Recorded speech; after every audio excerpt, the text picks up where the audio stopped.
Donc, Erev Tov à tout le monde. Ce Pilpoul est parrainé pour l'anniversaire de Noah Rachel Simcha, l'anniversaire d'1 an. Donc, une grande bracha par son papa David Kriev. Donc, une bracha de chinour, santé et tout ce qu'elle désire. Et ce Pilpoul est parrainé aussi, bien sûr, par notre cher ami Menachem Mendel Ben Abraham Alexanian. Une grande atzlacha. Et une bonne nouvelle, merci Hachem. Donc ce shiur, il est sur Parashat Vaïgash. Et je voudrais, avec vous, lire une partie de cette paracha, la fin de la paracha, pour être plus spécifique, et essayer de comprendre un passage que beaucoup de mal à digérer. Je ne sais pas si la fin du shiur sera plus facile à digérer que le début du shiur. Mais quoi qu'il en soit, c'est un passage très difficile. Et je voudrais le lire ensemble. Alors, on ne va pas tout lire parce que c'est très long. Je vais raconter bête, mais après je vous invite à regarder les psukim à l'intérieur. On parle de la fin de Parashat Vaïgash, ça se trouve dans Perek Menzayin, Pasuk Yud Gimel. Et en vérité, ça parle de la manière où Yosef va gérer la famine en Égypte. Ça, c'est une information qui, a priori, n'est pas très importante, parce qu'a priori, ça ne nous regarde pas comment ça s'est géré entre Yosef et les Égyptiens, combien ils ont mangé les Égyptiens, combien de queues il y avait devant les pharmacies et devant les boulangeries. Mais la Torah, elle insiste à nous raconter pas mal de psukim autour de ça. C'est très bizarre que la Torah, elle insiste du détail. Mais si déjà on parle du détail, parce que la Torah nous le raconte, je voudrais vous faire remarquer quelques détails qui sont pas moins qu'affolants, terribles, insupportables pratiquement. Qu'est-ce qu'elle raconte la Torah? La Torah, elle raconte Velechem en bechol haaretz, il n'y a plus de pain en Égypte. Donc les gens ont très faim évidemment, c'est la famine. Donc, donc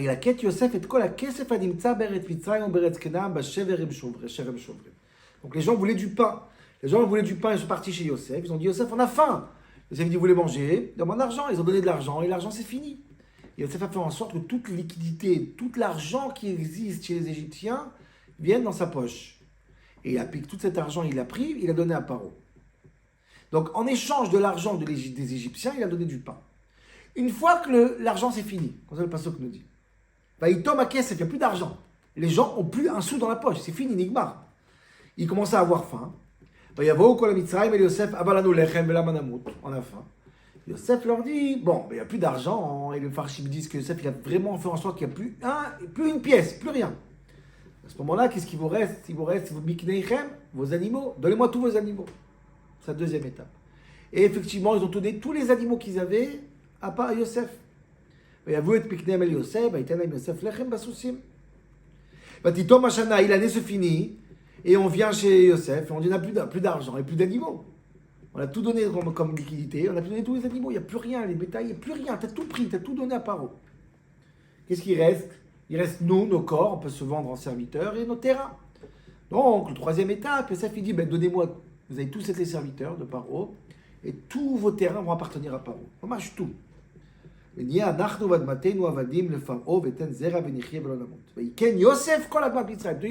acheté, Yosef. Donc ça veut dire qu'on arrive à une situation où l'Égyptien moyen est ruiné. Il n'a pas d'argent, il n'a pas d'animaux, il n'a pas de terre et il est serviteur. Et quand on parle, c'est pas rien à Boutaï, quand on parle de terre d'Égypte en tant que terre de serviteurs, c'est avant les serviteurs des Juifs, c'est les Égyptiens eux-mêmes qui sont serviteurs. Et ensuite vient la quatrième étape, pour moi la plus cruelle. La quatrième étape, c'est que Yosef décide de rendre des migrants. Tous les Égyptiens doivent quitter leur maison et ils déménagent. Tout le monde devient migrant. À part une dérogation, Admat Kohanim, les Kohanim, les Kmarim, les religieux, les prêtres de l'Égypte, eux, ils ont un privilège que Paro a décidé pour eux, ça s'appelle les Kohanim égyptiens. Eux, on leur donne à manger, ils ne doivent pas vendre leur terrain, ils ont leur place, ils ont leur terrain, ils ont leur maison et tout ce qu'il faut, on ne les touche pas. Voilà ce que la Torah nous raconte. Il y a une taxe qui est mise. Et le passouk, la paracha, il nous finit, elle nous dit, Yeshev Israël, qu'est-ce qui se passe avec le peuple juif? Maintenant, on va parler un peu des juifs. Yeshev Israël, Beret Mitzrayim, Beret Goshen. Les juifs étaient assis, eux, ils avaient un terrain, c'était à Goshen, Vayirzuba, Vayifou, Vayirbu Meod. Ils ont fructifié leur terrain. Voilà cette histoire qui est, encore une fois, qui est tellement pas importante. Qu'est-ce qui se passe avec l'Égypte? On a acheté, on a pris l'argent, pas d'argent, on s'en fout complètement. La Torah, elle radine sur des psukim pour des sujets beaucoup plus importants, mais la Torah, elle prend le temps de nous raconter. Et si déjà la Torah, elle prend de nous raconter, je veux comprendre pourquoi. Et cette question, c'est Ramban qui demande. Ramban demande pourquoi la Torah, elle nous raconte tout ça. Notez les noms du Rambam. Le Rambam dit Siper hakatuv ze vegamar ha'inyan bechol ha'parasha. Toute la paracha finit avec ces deux noms de psukim. Pourquoi? Et la réponse de Ramban est pire que la question. C'est ça qui est incroyable. Dit Ramban, pour nous montrer le Odia Ma'alot Yosef bechorma ou bitvuna ou bedat. Pour montrer que Yosef était le fidèle serviteur de Paro. Et tout ce qu'il a ruiné le peuple égyptien, il n'a pas pris 1 euro pour lui, il a tout donné à Paro. Et j'ai envie de dire à Botaï, je pèse mes mots, et les Abdil Alfé Abdalot, je fais très attention à mes mots, mais je ne comprends pas cette cruauté de Yosef de ruiner l'Égypte. Paro n'a rien demandé. Paro a simplement dit à Yosef, suite à son idée, on économise 7 ans et on distribue 7 ans. Ce système de ruiner l'Égypte, de ruiner leur argent, leurs animaux, les rendre tous des serviteurs, pas de terrain, pas rien du tout, c'est une idée de Yosef.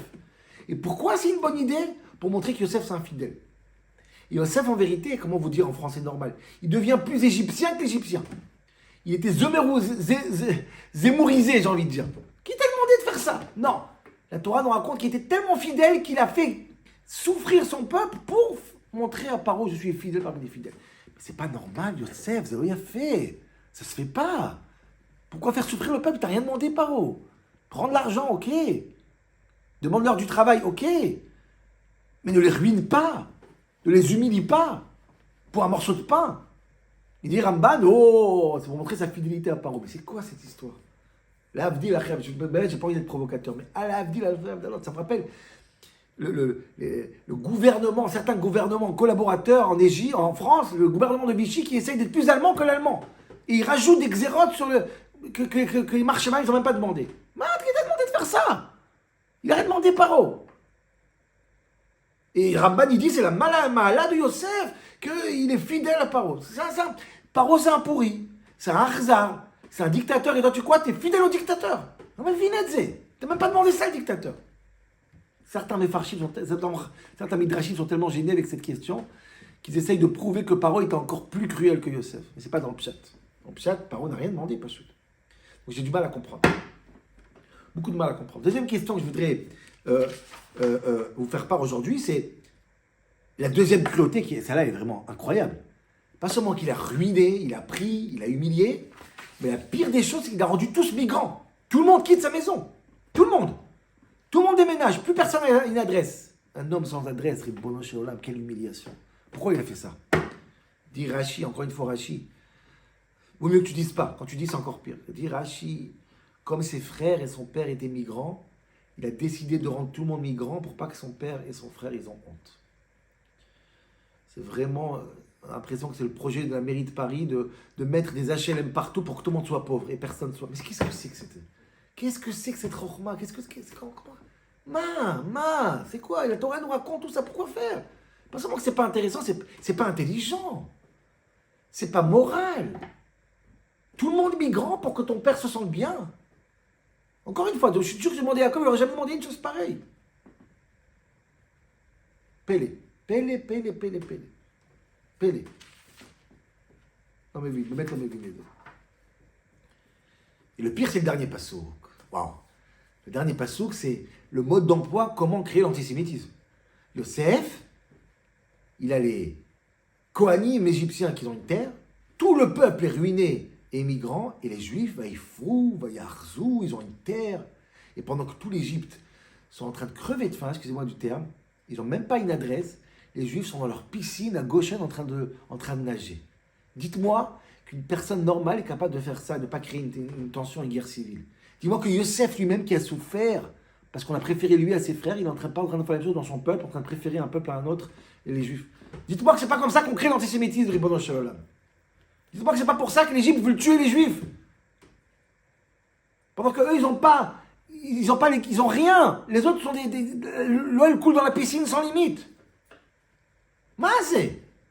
C'est quoi ce système que tu as mis en place, Yosef? Personne n'a demandé ce système. Laisse les bons travailler, laisse être serviteurs, tes frères, qui participent collectivement à Moussa. Voilà, c'est cette fin de paracha qui m'intrigue de manière insupportable. On connaissait que c'est insupportable. Dernière éhara, je voulais faire un commentaire, c'est pas une question, c'est un commentaire très intéressant, que je reviendrai à la fin du shiur, c'est la dérogation des Kohanim. Les Kohanim égyptiens, les Kolelman égyptiens, là, eux, ils ont une règle incroyable, celui qui est Kolelman, celui qui est Kohen en Égypte, il a une terre. Et ça, c'est complètement l'antithèse des Kohanim juifs, là. Rappelez-vous que les Kohanim juifs, la définition du Kohen, c'est que le peuple a des terres, et le seul qui n'a pas de terre, c'est les Kohanim chez nous. Le passage qui dit dans Bamidbar, Kol terumat hakodashim asher yariu bnei Israël, natati lecha ulevanecha, be'atzam lo tinchal, vechelek lo yelecha betocham. Lo yinchalu nachala. Donc le Kohen, par définition, c'est celui qui n'a pas de terre. Or en Égypte, c'est le Kohen, celui qui a une terre. Comment expliquer cette contraste? Qu'est-ce qui se passe derrière? Qu'est-ce que ça cache? Ces deux perceptions de la vie, de la propriété, de la terre, de la keuna. Et les Juifs sont comme les Kohanim égyptiens, en fait, ils ont une terre. Makoresha. C'est déprimant, cette fin de paracha. Et je vous rassure, spoiler, ça va être déprimant. Cette fin de paracha, elle est très douloureuse, très très douloureuse. Quelqu'un a perdu la route en chemin. Quelqu'un s'est perdu en chemin ici. Parachat Vaïgash est fini mal. Très très mal.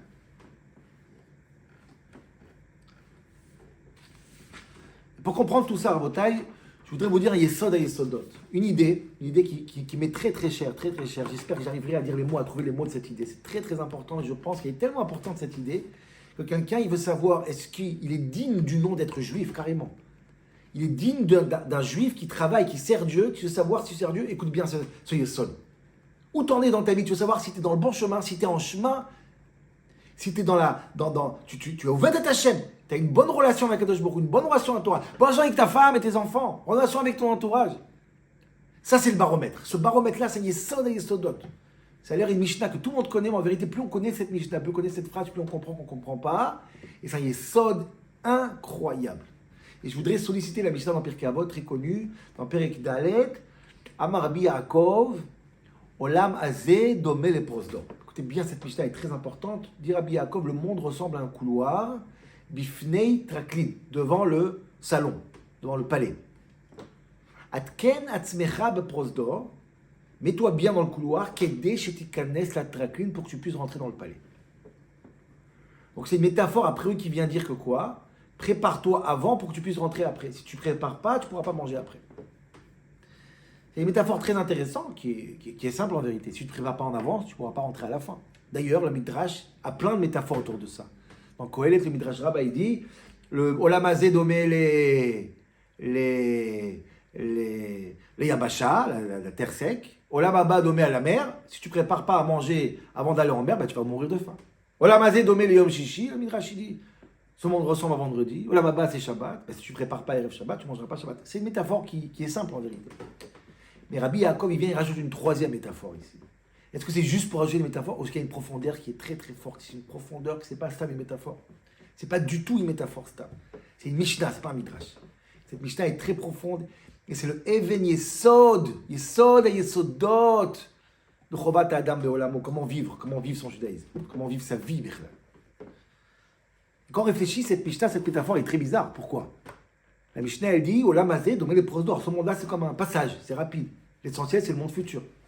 Oui, mais tout de suite après, il y a une autre Mishnah qui semble contredire cette idée. Parce que la Mishnah d'après, elle dit quoi? Yafé, sha'a, chachu, amasim, tovim, Olam Hazeh. Une mitzvah dans ce monde-là, c'est mieux que tous les mitzvahs dans le monde futur. Ah bon, pour un couloir, c'est pas mal. Soit le couloir, c'est juste un passage et on attend de rentrer dans le monde futur, soit tu dis qu'une seconde dans ce monde-là, ça vaut plus que tout le monde futur. Comment réconcilier cette contradiction? Qu'est-ce que c'est que ce couloir?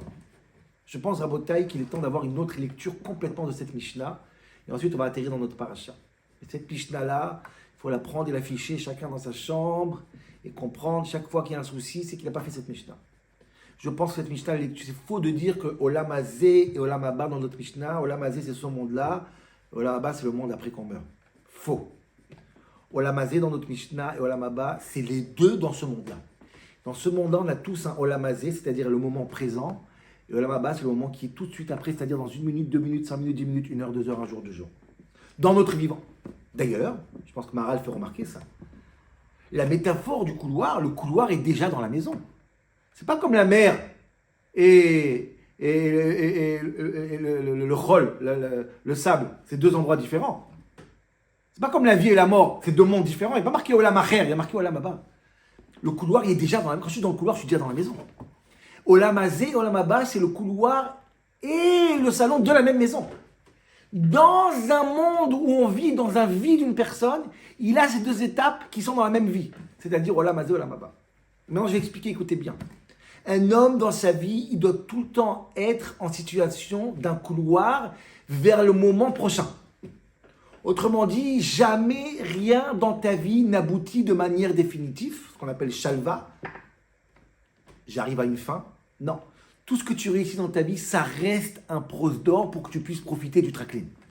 C'est-à-dire que tu veux savoir si tu vas un jour vivre avec le traklin, voir le palais, t'approcher du palais.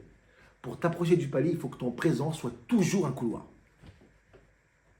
Autrement dit, tu n'arrives jamais à satisfaction. Tu es toujours tourné vers le prochain moment, Olam Haba. Et le but de la vie, c'est quoi? C'est que le prochain moment soit toujours prochain, soit toujours atid, toujours Abba. Il n'est jamais accessible. Tu le touches, et quand tu le touches, tu crois qu'il est présent, mais en fait, il devient prose d'or. Il devient un couloir pour le prochain moment aussi. Jamais on arrive au bout. On est tout le temps dans un prose d'or. Et ça, Rabota, écoutez bien cette idée, je peux en parler des heures de cette idée. Les grandes frustrations, les grandes personnes qui ne sont pas heureux dans le couple, partout, c'est quand il n'y a plus de prose d'or. Quand il n'y a plus de couloir et on sent qu'on arrive au bout, à ce moment-là, la déception du bout et la limite de ce qu'on arrive maintenant fait en sorte que quoi? Qu'on a compris qu'on vivait dans une illusion. Vivre dans une illusion. Si l'amour que tu as à ta femme, tu penses que tu es arrivé à la concrétiser, elle est morte.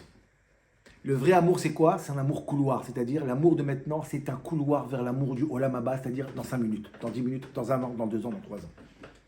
Et tout dans l'Yiddishkeit, tout dans le judaïsme, c'est comme ça. Un juif est tout le temps frustré, mais une bonne frustration de quoi? Du fait qu'il a appris sa page de Gemara, il l'a compris, mais il comprend que quoi? Que la vraie signification, la profondeur de la page de Gemara, elle est encore Olam Haba.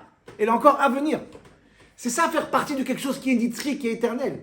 On est couloir. C'est de couloiriser, prosdorifier notre vie. Faire en sorte qu'on vit toujours avec le Olam Haba. On voit Olam Tiré Bechayecha, tu le vois. Tu t'approches du Olam Haba et quand tu le touches, il est encore plus loin. Il est accessible, inaccessible. C'est un verre d'eau que tu bois qui te rend jamais satisfait. Tu as toujours encore plus soif après que tu as bu. Pauvre est la personne qui a un projet toute sa vie pour monter une société et il a un but de faire 10 millions d'euros. Et quand il a touché ces 10 millions d'euros, il a un sentiment terrible que la route vers les 10 millions d'euros était plus intéressante et plus excitante que quand il a concrétisé son rêve. Le vrai rêve, la vraie but, c'est quoi? C'est quand le but n'est jamais atteint. Il est toujours à bas. Je le touche et il devient prose d'or. Prosdorifier nos vies. Prosdorifier nos relations. Prosdorifier nos projets. Vous pensez que dans tout, c'est comme ça. Même quand on arrive en Eretz Israël, écoutez bien Rabotaï, même quand on arrive en Eretz Israël, qui est la terre où on s'installe, on croit s'installer définitivement, dit la Torah, attention, une fois tous les 7 ans, je prends votre terrain. Je vous arrache votre terrain. Pourquoi? Pour que quand tu es installé, tu dois toujours comprendre que tu n'es pas installé encore. Il y a encore du chemin. Tu es encore un guerre. Tu es encore un étranger. Tu n'es pas encore installé. Le pire, c'est quand tu brûles le prose d'or, le couloir, et tu t'installes, tu as littéralement enlevé toutes les chances de voir le traklin, le palais. Même en Israël, je vous dis, la Torah va toujours parler du temple, Bamakom Asher Yifra, l'endroit que Dieu va choisir. C'est toujours quelque chose. Même quand on est dans le temple il est encore inaccessible, il est encore Yifra. Et Abraham Avinu, Dieu dit, Lech lecha el haaretz asher areka, va dans la terre que je vais te montrer. Il ne dit pas va en Israël. Parce qu'Eretz Israël, c'est toujours une terre où je vais te montrer, elle n'est jamais présentée, toujours au futur. Même quand tu es dedans.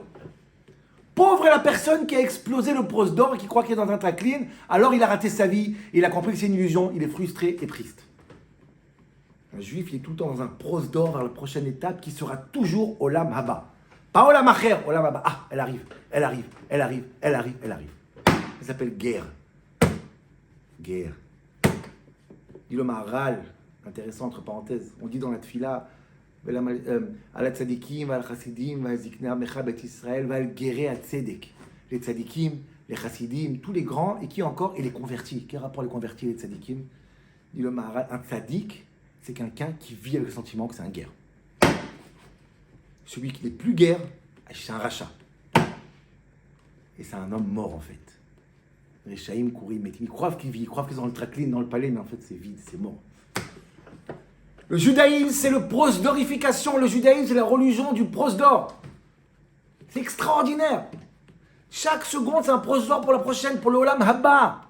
Et le Haba, dès que tu attrapes le Haba, il devient lui-même prosdor pour là-bas. C'est magnifique. C'est extraordinaire. Lech lecha. C'est le sens même de la vie, du judaïsme.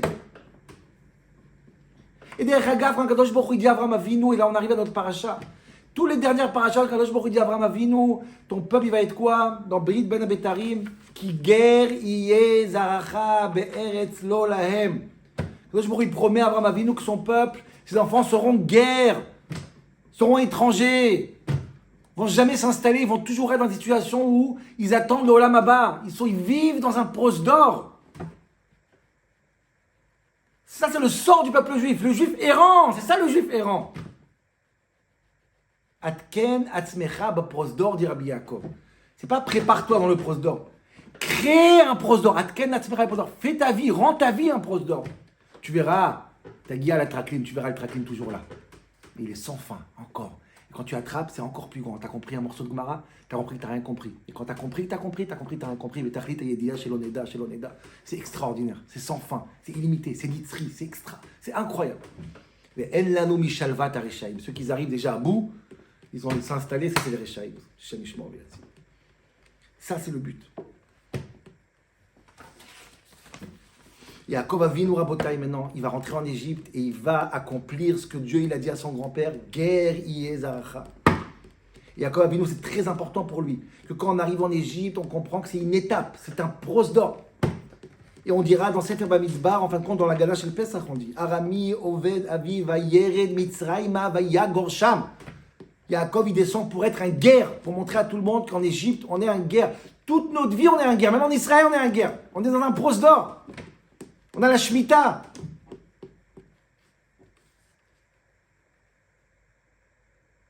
Ça, c'est le but. Ça, c'est un juif. Et celui qui n'est pas un guerre, celui qui s'installe, alors il devient un Égyptien et il disparaît. Et ça, Rabotaï, si vous entendez cet argument, je pense que c'est la grande crainte de Yaakov quand il va aller en Égypte. Yaakov, il adore Yosef à la base. Vous savez pourquoi Yaakov, il adore Yosef? C'est Nifla. Yosef, c'est l'homme du prosdor parfait. Pourquoi? C'est un rêveur. Yosef, Baal HaChalomot. Vous savez quoi, quelqu'un qui rêve? Quelqu'un qui rêve, c'est qu'il est ici, mais il rêve à quoi? Il rêve au Olam Haba. Il rêve au projet. C'est extraordinaire. Yosef, c'est l'homme du prosdor parfait. Et Yaakov, il sait que quand il va en Égypte, il faut que Yosef, il reste l'homme des rêves. Ça va marcher. Et là, Rabotai, je vais vous décevoir un petit peu. Je pense que quand Yosef, il arrivera en Égypte, il prendra ses fonctions, il va arrêter de rêver. Et il deviendra, pour un petit moment, plus paro que paro. Et ça, c'est la grande crainte de Yaakov, qui s'est avérée juste. Yaakov, avant de rentrer en Égypte, du Passouk, il a très peur. Dieu lui dit, Altira Yaakov. N'aie pas peur, Yaakov. N'aie pas peur. Toi, tu seras toujours un guerre. Le Passouk, il dit clairement, c'est incroyable. Le Passouk, il dit, Altira Yaakov. Mais quand je cherche le Passouk,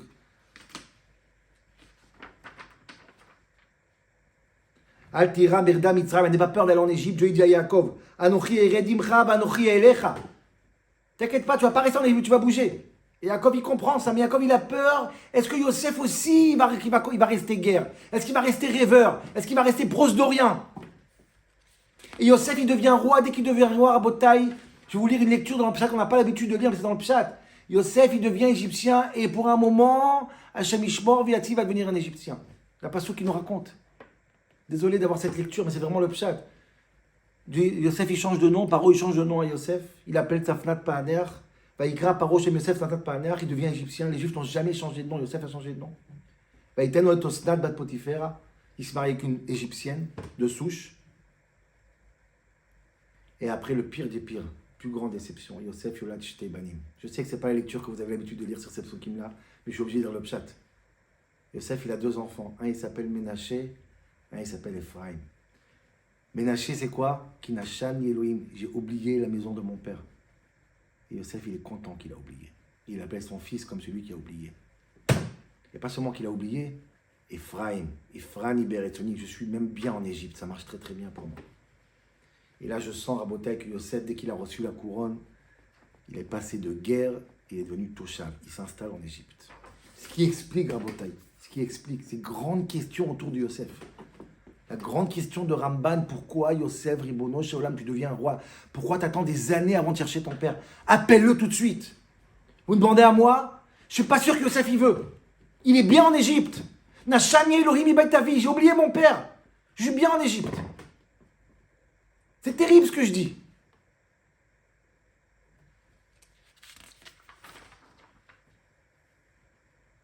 Si vous demandez la question, comment ça se fait que les frères de Yosef ne reconnaissent pas Yosef, Yosef reconnaît ses frères? J'ai toujours eu cette question.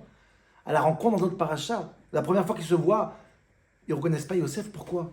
Ils ont tous le même âge pratiquement. Maximum 7 ans de différence.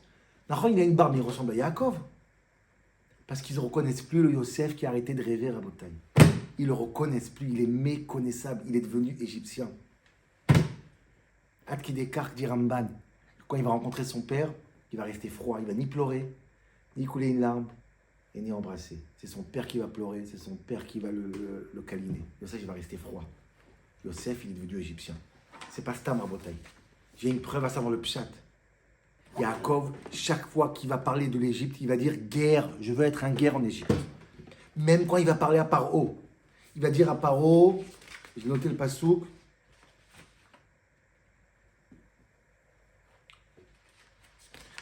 on vient pour la gourbe Haaretz. Il dit à Paro, on vient pour la gourbe et de guerre. Et qu'est-ce qu'il dit Paro? Non, Eretz Mitzrayim lefanecha ibemeitav haaretz, hoshev et avicha. Installe ton père. Et Yosef, au lieu de prendre la terminologie de son père, guerre, qu'est-ce qu'il dit Yosef? Veyashavta be'eretz Goshen. Oui, Yosef est devenu Paro. Yosef, il a brûlé le prose d'or. Il a arrêté de rêver. Il est installé en Égypte. Désolé de vous dire. Et Yosef, quand il commence à gérer la crise, fin parachat Vaïgash, au début du shiur, il crée une image incroyable. C'est terrible ce que je dis. Les pauvres n'ont pas de terre, et les riches, les Kohanim, les saints, ils ont une terre. C'est exactement le contraire de la Torah. Chez nous, les tzadikim, le Kohen, il n'a pas de terre. Pourquoi? Parce qu'il est dans un prose d'or. C'est les Réchaïm qui ont des terres. Et quel choix ils font les Juifs? Au lieu de ressembler au peuple qui n'a pas de terre parce qu'il est dans un prose d'or et qui est guerre, ils vont ressembler à qui? Aux Kohanim égyptiens, Vaïfrou, Vaïatzmou, le dernier passouk de Parashat Vaïga, c'est le pire passouk de l'histoire.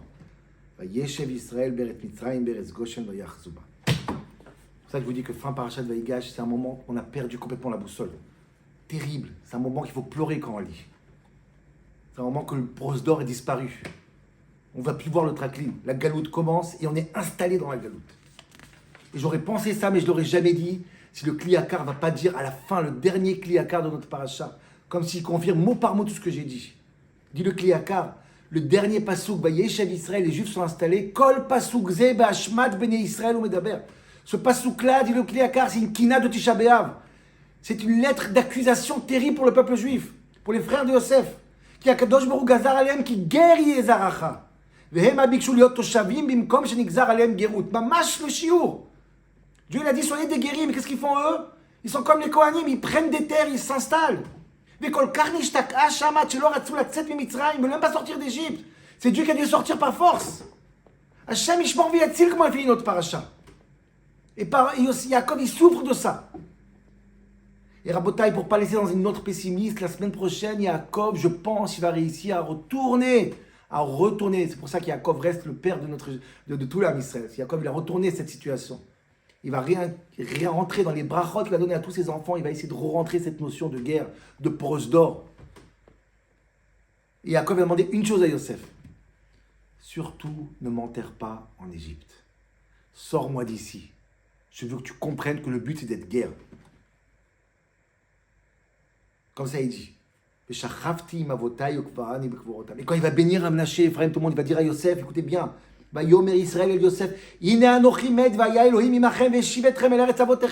restez pas ici. N'oubliez pas que c'est un prose d'or la vie. N'oubliez pas.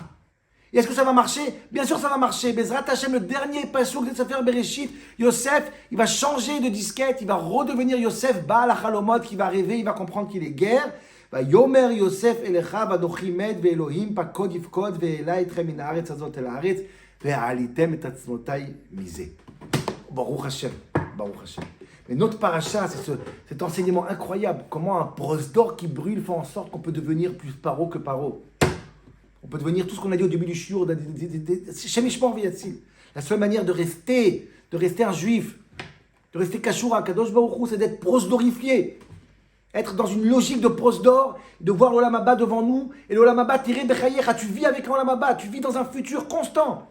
Et quand le futur devient présent, le présent devient futur. Olam hazé, olam haba, c'est un couloir et un salon qui est toujours dans la même maison. Et si tu as ça, alors tu vis avec le traklin. Alors tu sens l'odeur du traklin sans arrêt devant toi. Ça, c'est la seule manière de s'en sortir de cette galoute. Et enfin arriver dans les temps messianiques. Et là-bas, encore une fois, sans arrêt. Même les tzadikim vont toujours faire tchouva de plus en plus. Toujours. L'endroit, il a été choisi. Il est toujours